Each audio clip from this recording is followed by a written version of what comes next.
안녕하십니까. 대구 경북을 대표하는 시도 때도 없는 뉴스 송보입니다. 오늘의 주요 뉴스입니다. 경산의 대학교에서 홍역 환자가 무더기로 나왔습니다.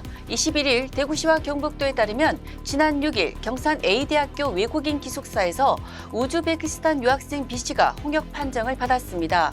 이후 B씨와 같은 기숙사에서 생활하던 유학생들도 잇따라 확진되면서 지난 18일 11명이던 확진자가 20일 22명으로 늘어났습니다.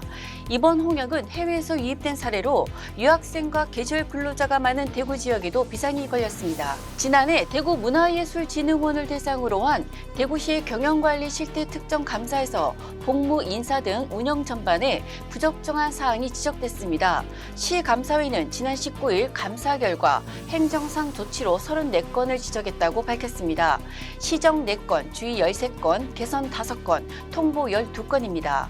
감사위는 징계 1명, 훈계 9명, 주의 9명 등 진흥원 직원, 대구시 공무원에 대한 신분상 조치와 기관 경고 2건 등 행정상 조치도 요구했습니다. 대구 중구청이 달성공원 앞 순종황제 동상 철거를 결정하자 순종황제 후손들이 반발하고 나섰습니다.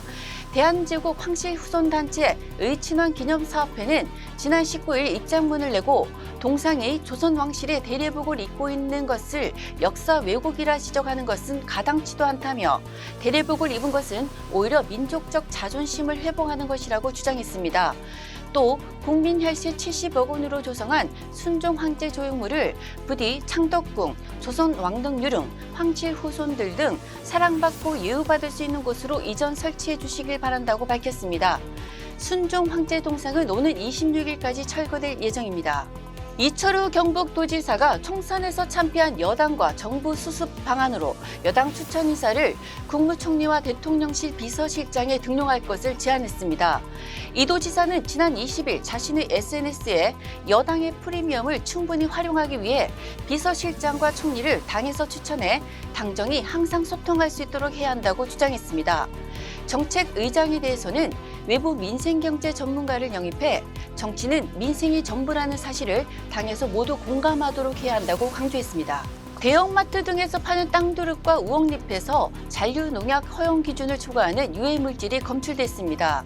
21일 대구시 보건환경연구원에 따르면 지난달 14일부터 29일까지 대형마트 등지에서 판매하는 다소비 농산물 30종을 수거해 잔류농약 및 중금속에 대한 안전성 검사를 한 결과 19개 농산물에서 34개 농약 성분이 검출됐습니다.